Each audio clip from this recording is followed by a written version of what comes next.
2 years ago, Gage Nim set out on this sealed-only journey, where he basically bought 3 Servant of Endymion structure decks, and kind of every week using a budget of $40, he basically bought packs and other sealed product and basically just used those to upgrade his deck and kind of build it up from there. So I decided to try to start my own version of that. Basically, we're going to be doing this every month, not every week like some YouTubers, but we will, because we are doing this every month, our budget will be $60. And the deck we'll be going with Raidraptors. Welcome to virtual sealed-only Raidraptors. Hey guys, what's up? Forecastman here. Welcome back to Sealed Only Raidraptors, Episode 7. Now today we have a couple different things we're going to be going through. The first of which will be the Legendary Heroes decks. Now this was a pretty good set, as you can see, released in 2018, with 3 pretty distinct pre-built decks, including some extra deck stuff, as well as some staples. And there are quite a few things that we'll be going in here to grab for ourselves. So kind of let's go over it deck by deck. The first deck is the Hero deck, which the set is named after. It's not very good for the most part. As you can see, it's mostly just hero stuff, none of which we will be using at the moment. But there are still some good staples in here. We have Monster Reborn, which is really good. It's a good extender for our deck. And actually that's pretty much it for the hero deck. As you can see, it's not very good for us, but there are some nice things in here. Next is the Nordic deck. Nordic is just not a good deck in general, so there's nothing out of the main deck cards we'll be taking. We already have our playset of Forbidden Chalice. Forbidden Lance isn't very good. Soul Charge is great, but it's banned for a reason. Dark Hole is nice, but I don't think we'll play it. Of course, we have the Mystical Space Typhoon already. And some good synchros in here, but I don't think we'll be playing any of them because we don't really go into any synchros. Still some really good ones though, Beals and Scrap Dragon to name a few. And finally, this is what we're here for, is the Phantom Knight deck. So first off, we have Phantom Knights of Rusty Bardiche. This is a very, very good card. It enables all of our other plays that we'll be going, all of our other combos that we'll be doing from here on out. It's just a really good card to have, and it's exclusive to this deck. The next 3 Phantom Knights are actually pretty good, but we already do have them from Wing Raiders. The only one, though, that we'll probably be playing is the Phantom Knights of Silent Boots, which I think we already had our playset of. If not, we had a couple of them. So we're not going to be using any from here. I think we'd already have enough as is, but it is good to know that we do have more if we need it. Armageddon Knight isn't bad. It's basically just another Tribute Lanius. It can send Mimicry Lanius to the graveyard to where you can proc its effect. So maybe in the future, I think there's one more extender I'm looking to get before we can maybe add Armageddon Knight. I don't normally play it anyways, but we'll see. Who knows? Of course, the rest of the stuff isn't that great. You have Effect Veiler, which is nice. This is a hand trap now, which we have 2 of. So now we have 1 Effect Veiler and 1 Phantasme, which is kind of cool. So it's not, not the best, most ideal setup for hand traps, but it's better than nothing, and it'll certainly, come up sometime. Who knows? The Phantom Knights Rank Up Magic Launch is a very, very good card. It's how we go into our Kali Yuga, which is our main combo. However, we don't have the cards to make it work right now, so we'll put this on the back burner, but we definitely will make sure to grab it and make sure to remember we have it later on down the line. Next is Foolish Burial, which is a very, very good card, just to send Mimicry Lanius. It's just really good to have, so it's a good staple, good extender, good thing that we do have 1 copy now. Reinforcements, we already have our copy of that. Twin Twisters is really nice. I don't think we'll be main decking a copy of Twin Twisters though, because we haven't really come across a need for a lot of spell trap removal. We're mainly a combo deck that's trying to go first and set up some negates and stuff. Who knows, maybe we'll add it, maybe we won't. We probably won't though. Next we got the trap lineup. First is the Phantom Knights Fogblade. This is a very, very good card. It is definitely something we'll be adding to the deck.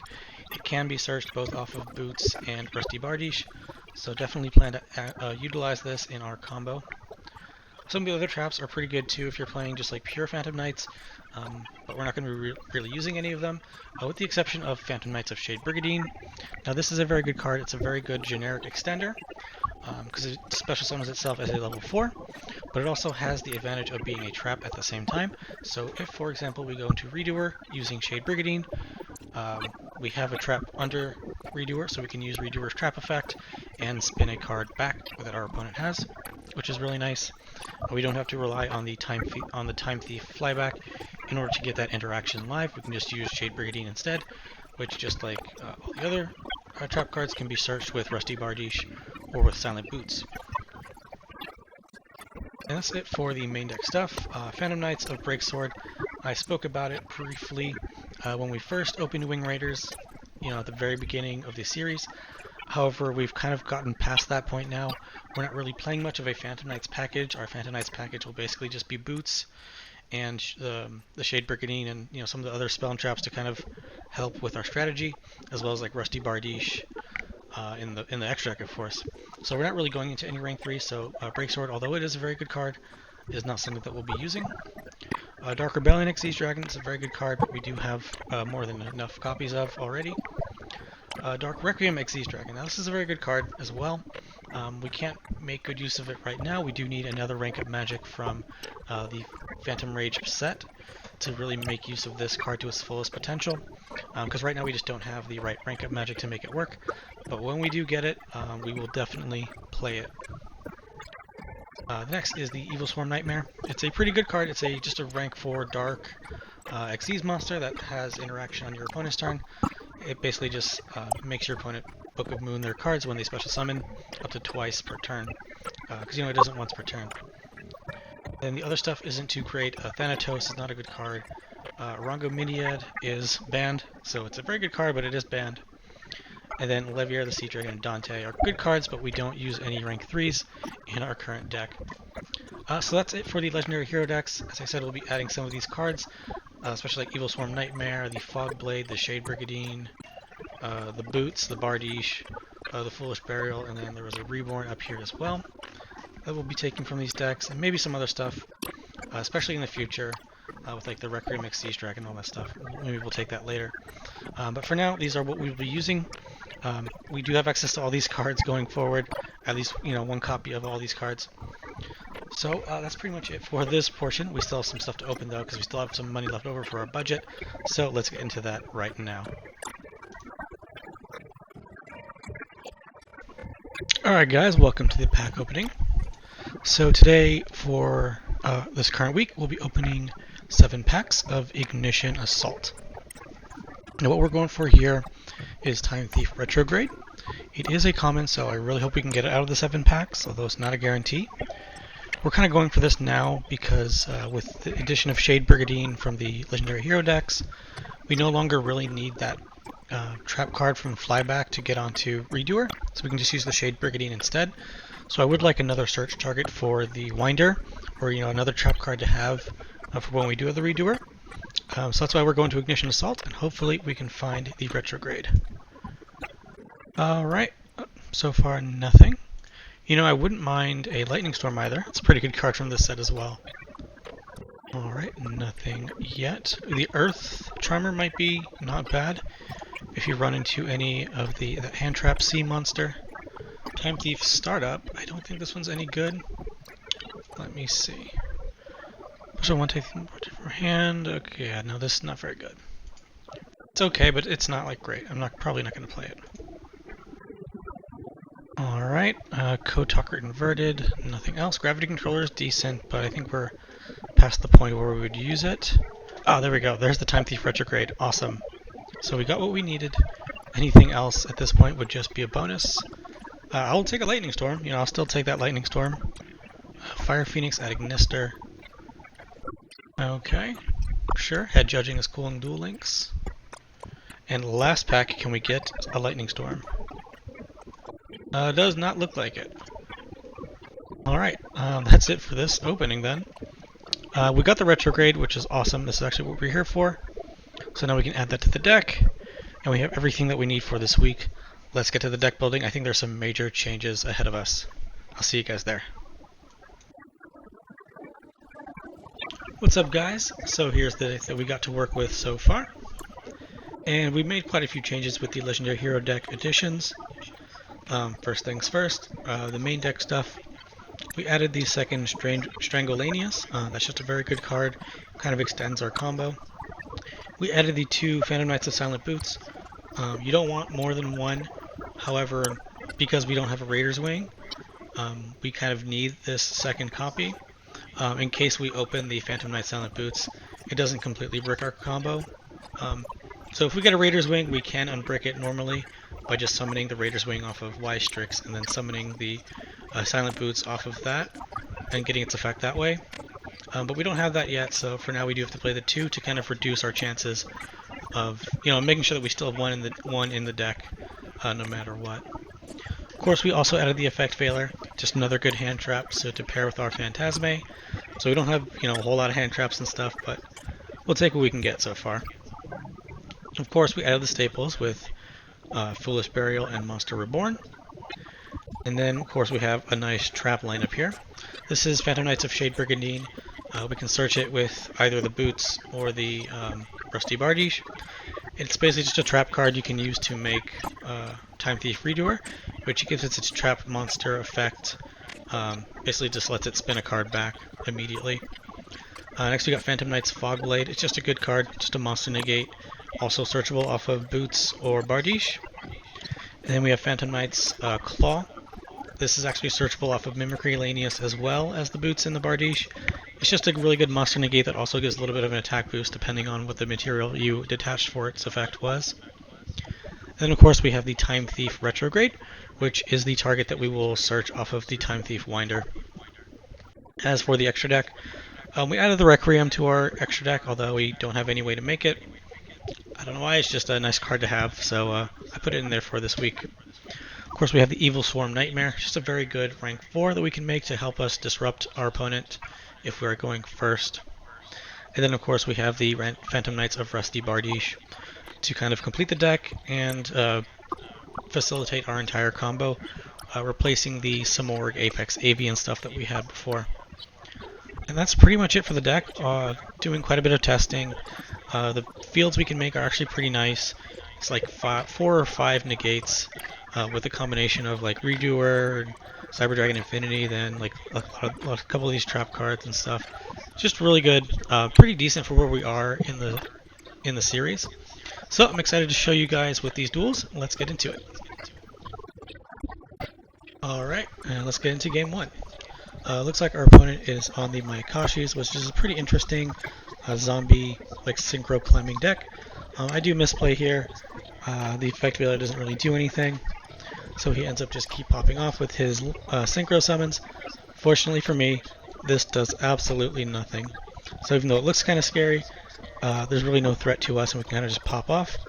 He will summon the Eldritch and a Link monster. However, none of these actually do anything. He doesn't have any back row, doesn't have any of the other Eldritch spell traps set there. So we can pretty much just pop off with our normal combo. Curtain Riser into Goblinberg into the Winder, which was a little bit of a misplay since we can special summon Winder with its effect anyway. But this is just Mayakashi, so it doesn't matter. His board is still pretty bad against our normal combo. So we'll just go into the Y-Strix, search the Singing Lanius, summon the Singing Lanius, go into the Y-Strix, get the Mimicry Lanius. We'll go into another Forest Strix, of course use its effect, get the Soul Shave Force for Cyber Dragon Infinity. Then we'll take his big bad Synchro Monster with Cyber Dragon Infinity, so it does not get any of its effects. This is where we'll go into the Shade Brigandine. She gets the Shade Brigandine from the Bardiche and the Silent Boots. Finish the Silent Boots for the Phantom Knight's Fogblade. We'll go into the Redoer, and we'll just start attacking him. And it's not quite game, but we'll have a Cyber Dragon Infinity, a Redoer with a trap card, and 3 pretty good trap cards to back that up. So it's not quite game, but I don't think he can really win from here. And yeah, he just surrenders. That's a nice and easy game 1. So that just shows the power of the deck. Our combo is pretty strong. It's not so much different from what we did before, but we just have so much more interaction than just like Samorg and Cyber Dragon Infinity. It's just so much stronger now. It's pretty great. So that's it for game 1. Let's get into the other games. Alright, welcome to game 2. So it looks like we're against the Assault Mode deck, which is a little bit of a throwback to the first episode of this series where we did lose. So he'll do his thing, he'll go into a Cypher Lord Omega, and then he will take our Kage to Kage. Unfortunately, as one of our combo pieces we do need. And then he'll just set and pass. So, let's see what we can do. We'll start with the Goblin Bird. He ends up chaining Forbidden Droplets, and there's really not anything else we can do from here. So let's attack with the Goblin Bird and see what he has to follow up with. He'll just attack with his Omega and set another card. So we'll start going off with our combo. Luckily, he doesn't try to snipe us with the Kage to Kage again.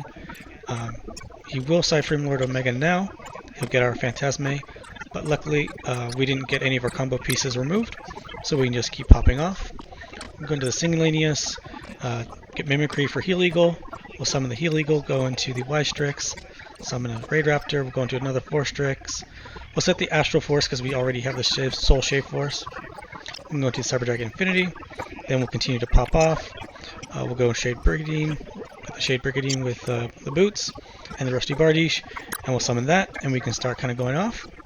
And I'm pretty sure we had game, but our opponent ended up scooping anyway. So that's 2 for 2 on scoops. But yeah, that's just how powerful the deck is right now. Even though it wasn't the best deck we were facing against, still a pretty impressive showing from our end. The combo is just really powerful. A lot better than we were in week 1 when we lost to an assault mode deck. So that's it for game 2. Let's get into the third and final game. Alright, let's get into game 3. So it looks like our opponent is playing Thunder Dragons, and he just starts going off this combo with the Duo and the Dark. Then he'll summon a Cyframe Lord Lambda, which shows me he definitely has a Gamma in hand. We go for Thunder Dragon Fusion to get to his Titan. So I know I can't really play through a Gamma right now, so all I can do is try to bait it, maybe, and then set the Fog Blade, hope I don't die. So he'll reset, get his stuff back with the Lambda and the Titan, which sucks for us. We don't want to lose our Fog Blade, so we will use the Fog Blade on the Titan, so it doesn't pop it. He'll go to an IP Masquerena, he'll start tributing stuff for his Thunder Dragon Fusion for another Titan, and he will attack us. Luckily, we're not quite dead, we're at 700 HP, so we're at that protagonist range. However, we do know the card in his hand is a Cyframe Gamma, which is potentially scary, because again it shuts down our combo with the Lambda. However, he doesn't have enough zones. So in order to negate Cyframe, Gear, Gamma, and all the Cyframes do need room to summon both themselves and the Cyframe driver. However, with 4 monsters on the field, he only has 1 slot open. He cannot activate that driver. So all we really have to do is fight through whatever he's going to go into his IP Masquerena and maybe a Gamma, but we can at least get 1 effect off while he has that full field. So we go for the Regulator, and we'll start doing our combo with the Regulator, and this is where he will use his IP Masquerena, and he'll go into a 4 material Appaloosa. However, he did use his Cyframe Lord Lambda to do so, which I thought was very, very greedy. If he didn't do that, tried just for a 3-man Appaloosa, he still would have had access to his Gamma and been able to stop us. However, the Appaloosa is no joke. We do have a lot of extenders though, so we are able to kind of fight through it to go for some kind of board. Luckily, Soul Shave Force is half of our life points, which was only 350. Probably the least amount I've ever had to pay for that effect to go off. So we'll go for the Cyber Dragon Infinity. We'll summon the Winder, and just so we can go for a Rusty Bardiche, and just set some spell and traps. Because I wanted to get a Bardiche on the field because Y-Strix only has 1400 attack. We are at 350 life points left, so I want as big of a monster on the field as we can get. Of course, we'll summon the Zeus on top of it with 2 materials, so we only do get 1 send, so we do have to use it wisely. Unfortunately, all of these back row are kind of useless. We don't have a Time Thief monster, we don't have anything to make with this, and this requires a Dark Xyz monster, which we do not have. So all these are kind of bluffs. I guess he kind of knows them, but maybe he doesn't know exactly what they do. So he'll go for the Dark Creator, he'll summon the Dark, he'll get the stuff back, and at this point I was thinking maybe I Zeus here. Like if I Zeus here, I don't know what he has to follow up with. I know he has a Gamma, which he can't use. I don't know what that other card is. So as I was kind of thinking, he just ended up scooping. So we'll take it. I don't know if he had any follow-up if we did Zeus, or what we would have done if we didn't, because we didn't get the chance to play it out, but hey, that's how it goes sometimes. So that's 3 for 3, 3 wins, 3 scoops. We fought tooth and nail for that duel. 350 life points left. Everything coming in clutch. The Zeus, super good card, by the way. Don't know if you knew. But yeah, so proud of that one in particular. I think our opponent misplayed quite a bit there. They got a bit greedy, linking off their Lambda to get the Appaloosa, when they just could have settled for a 3-mat Appaloosa instead. But hey, you know what, we'll take it. As I've said before, a win is a win. We'll take whatever we can get. So that's pretty much it for this episode. I hope you guys enjoyed. Hope you guys like how the deck has progressed so far. And can't wait for next week, when we'll probably go back into Phantom Rage and see if we can make Requiem Dragon work. Thank you so much for watching, and do all the YouTube stuff, and have a good one.